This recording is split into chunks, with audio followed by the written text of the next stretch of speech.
Hi friends, అందరికీ welcome. Friends, ఈరోజు వీడియోలో ఏపీ వెబ్సైట్ 2025కి సంబంధించినటువంటి మనకైతే వెబ్ ఆప్షన్స్ అయితే ఈ రోజు నుంచి అయితే ఓపెన్ అవ్వడం జరుగుతుంది. సో ఈ యొక్క వెబ్ ఆప్షన్స్ అనేవి మనకి ఎంత టైంకి విడుదలవుతుంది, నెక్స్ట్ అదేవిధంగా ఏ విధంగా చేసుకోవాలనేది మనమైతే వీడియో అయితే చేయడం జరుగుతుందండి. సో వచ్చేసరికి వెబ్ ఆప్షన్ చేసే ముందు ప్రతి ఒక్కరైతే మీ యొక్క అప్లికేషన్ అయితే ఒకసారి చెక్ చేసుకోండి. నెక్స్ట్ అదేవిధంగా ఎవరైనా సర్టిఫికేట్ అని అప్లోడ్ చేయకపోతే వెంటనే వెళ్ళి మీ యొక్క సర్టిఫికేట్ని అయితే రీఅప్లోడ్ అయితే చేసుకోండి.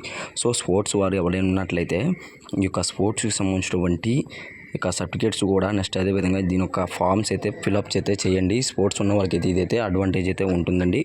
నెక్స్ట్ అదేవిధంగా చూసుకున్నట్లయితే మనకి అప్లోడ్ చేసిన సర్టిఫికేట్లు వచ్చేసరికి మనకి 7వ తారీఖు నుండి 17వ తారీఖు అయితే టైం అయితే ఉంది. సో ప్రతి ఒక్కరు సర్టిఫికేట్ వెరిఫికేషన్ అయితే జాగ్రత్తగా చేసుకోండి. నెక్స్ట్ అదేవిధంగా వెబ్ ఆప్షన్స్ వచ్చేసరికి మనకి ఈ రోజు నుంచి అయితే స్టార్ట్ అవుతుంది. సో ఇది ఒక టైమింగ్ వచ్చేసరికి మనకి 11 గంటల తర్వాత అయితే మీ యొక్క వెబ్ ఆప్షన్స్ సంబంధించినటువంటి ఒక సైట్ అనేది ఓపెన్ అవ్వడం జరుగుతుంది. సో మనకైతే వెబ్ ఆప్షన్స్ అనేది వీడియో కావాలనుకుంటే కింద కామెంట్ చేసినట్లయితే వెబ్ ఆప్షన్స్ సంబంధించిన వీడియో అయితే చేయడం జరుగుతుంది.